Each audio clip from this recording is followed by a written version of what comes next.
Terima kasih. Assalamualaikum warahmatullahi wabarakatuh. Ini saya tadi mencermati apa yang disampaikan oleh dari Kemenpan, ini arahnya tidak jelas. Seharusnya pemerintah membuat satu kebijakan tentang pemberhentian P3K honorer di daerah-daerah. Implementasinya harus jelas, Pak. Ada solusinya yang harus diambil. Solusinya seperti apa? Yang kita harus bicarakan bersama. Makanya dalam forum ini saya minta kepada pengurus Apkasi, di Rakernas ini kita membahas semua permasalahan yang terjadi di kabupaten. Setelah itu kita menyampaikan ke presiden atau menteri terkait. Nah, itu intinya. Karena saya mendengar penjelasan secara detail tadi dari A sampai Z yang disampaikan oleh Kemenpan, ini seolah-olah kita nggak dianggap di daerah. Dan ini masalah yang cukup serius, Pak. Kita di daerah, khususnya di kabupaten-kabupaten yang ada di Indonesia terkait dengan penghentian tenaga honorer. Kalau kita bicara outsourcing, dia tidak akan sistem menyeluruh. Bayangkan kita di kabupaten, misalnya begini, Pak. Saya di Kabupaten Halmahera Selatan. Memang di sana di kita daerah itu daerah penghasil, tapi penganggurannya semakin banyak. Kenapa? TKA jauh lebih banyak daripada tenaga kerja lokal kita. Ini yang harus punya solusi, Pak. Kalau kita tidak punya solusi, pastikan akan jadi masalah yang cukup serius. Dan saya sudah pastikan, saya sebagai kepala daerah, sebagai Bupati Kabupaten Halmahera Selatan, saya akan menolak pemberhentian honorer di kabupaten saya. Itu sampai kapanpun, saya siap segala konsekuensinya, sanksi apa diberikan kepada saya pun saya sudah siap, Pak. Makasih. Billahi taufiq wal hidayah. Wassalamualaikum warahmatullahi wabarakatuh. Assalamualaikum warahmatullahi wabarakatuh. Saya perkenalkan diri Pak Ketua. Saya Muhammad Tahir Arbun, Bupati Maluku Tenggara, Kepulauan Kei. Agak sedikit jauh. Yang Pak Azwar yang saya hormati, rekan-rekan yang saya hormati, bahwa apa yang disampaikan semuanya menarik. Tapi ini menjadi Pak Ketua, catatan Pak Ketua sendiri, yaitu tentang Enpan RB. Saya ulangi lagi, karena ini sesuatu yang tadi sudah diarahkan langsung oleh Pak Ketua Apkasi tadi, bahwa pikiran-pikiran ini segera disampaikan untuk kami mendapat jalan keluar. Karena tenaga non-ASN di daerah itu luar biasa, apalagi menjelang COVID-19 kemarin dan akhir ini kita dalam rangka pemulihan.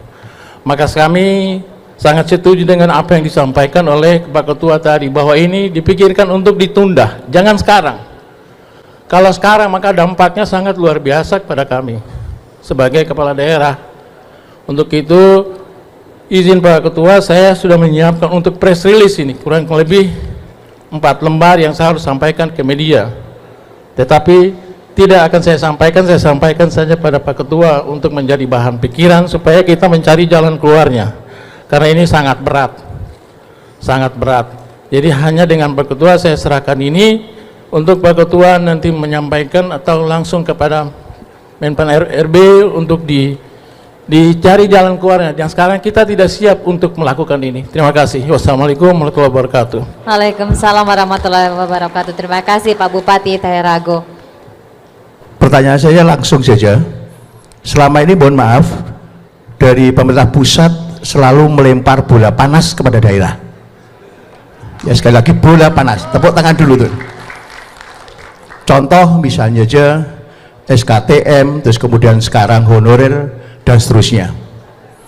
Pertanyaan saya yang pertama yaitu berkait dengan nasib honorer ini. Sekali lagi, kita hampir sama semua kabupaten.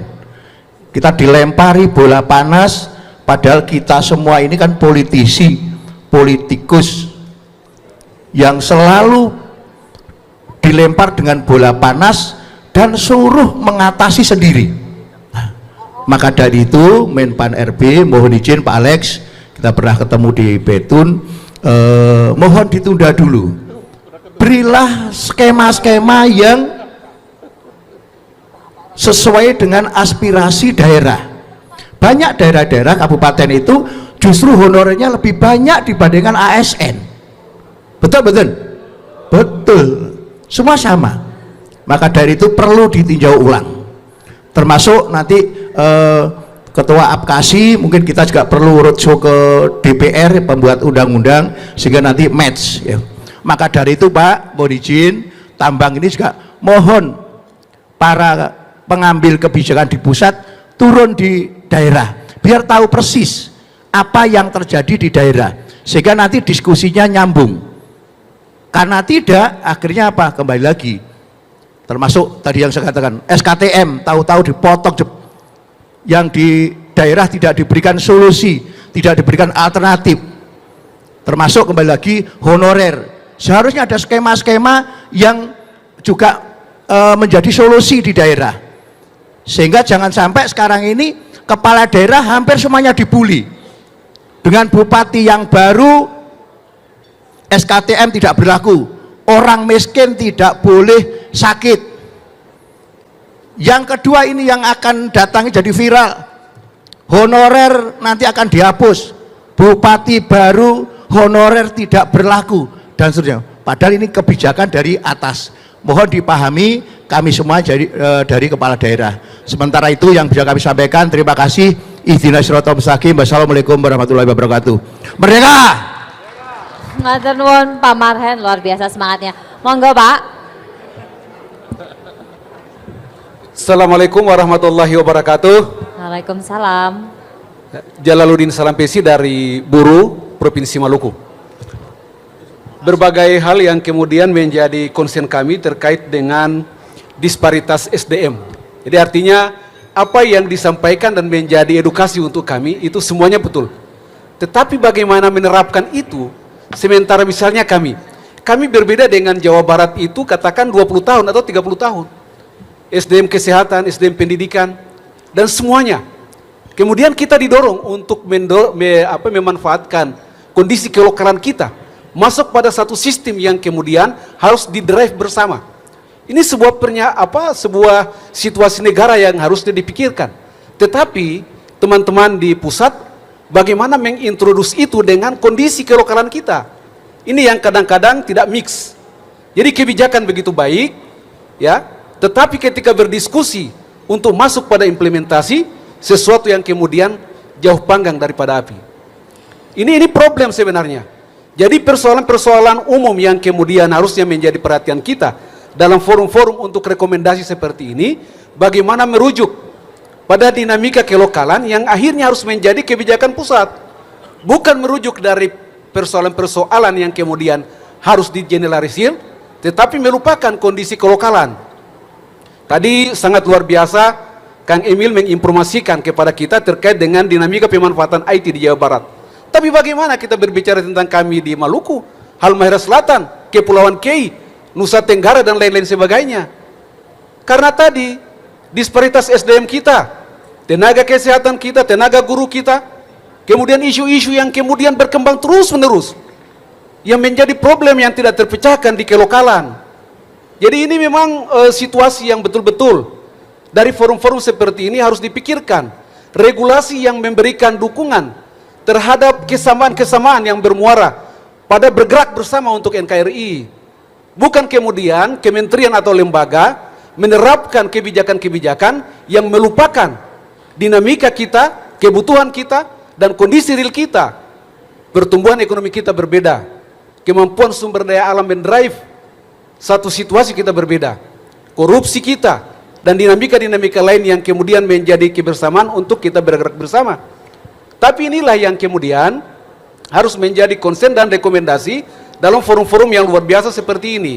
Nah, kami menyarankan rekomendasi-rekomendasi seperti yang disampaikan oleh Bupati Maluku Tenggara, kemudian dari Halmahera Selatan, dan itu pemikiran yang terakhir Wong Cilik tadi, itu merupakan dinamika yang harus ditangkap. Tapi ada satu hal yang harusnya menjadi konsen untuk pemanfaatan sumber daya alam. Kami di Buruh misalnya, pernah 7 tahun lalu kasus peredaran raksa, kemudian lain-lain, B3 katakan, yang tidak terkontrol. Ini pun tidak menjadi satu bagian perhatian yang harusnya diintrodus. Persoalan lingkungan, perubahan lingkungan dan lain-lain yang kemudian menjadi tugas dan tanggung jawab kita.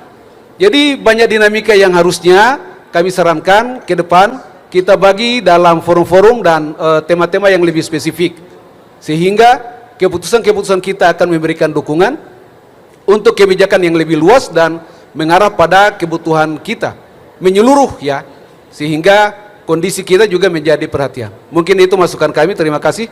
Assalamualaikum warahmatullahi wabarakatuh. Waalaikumsalam Izin, Ibu. warahmatullahi wabarakatuh. Baik, saya buka lagi, silakan tadi yang sudah Ya. pegang mic. Ya, nanti Bapak di depan. Assalamualaikum. Oh, Pak, bentar Terima Pak. kasih. Assalamualaikum. Izin boleh yang yang mana sebentar. dulu? Nah, itu yang sudah berdiri Ya, Pak. yang sana Silakan. dulu. Iya, habis itu Bapak. Monggo Pak. Saya Christopher Praeng, Sumba Timur, NTT.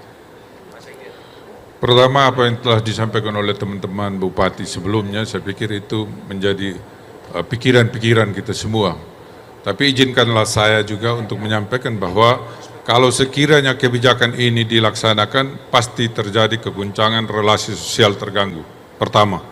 Yang kedua, kita pastikan juga bahwa kemampuan daerah ini tidak sama. Ya, kita tahu Papua, NTT, Maluku, sana itu banyak orang miskin. Kalau kebijakan ini terus, tambah orang miskin, pasti. Bapak menyampaikan tadi ada 1.100.000 yang mau direkrut, baru terrekrut 600.000. Ya bagaimana mau mereka bisa memenuhi syarat kalau yang disyaratkan itu umurnya sudah tidak memenuhi syarat lagi. Ya, misalnya seperti itu. Yang berikut, guru dan tenaga kesehatan.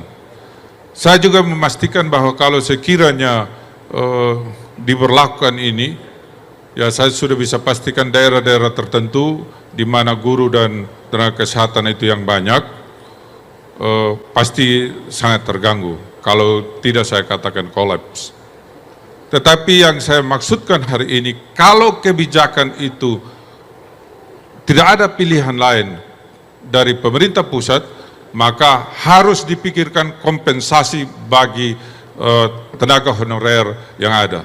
Saya pikir ini adalah sebuah pilihan yang logis, rasional, dan sangat kompromistis, dan siapapun yang mendengarkan, siapapun yang menilai bahwa ini adalah pilihan yang sangat rasional. Terima kasih.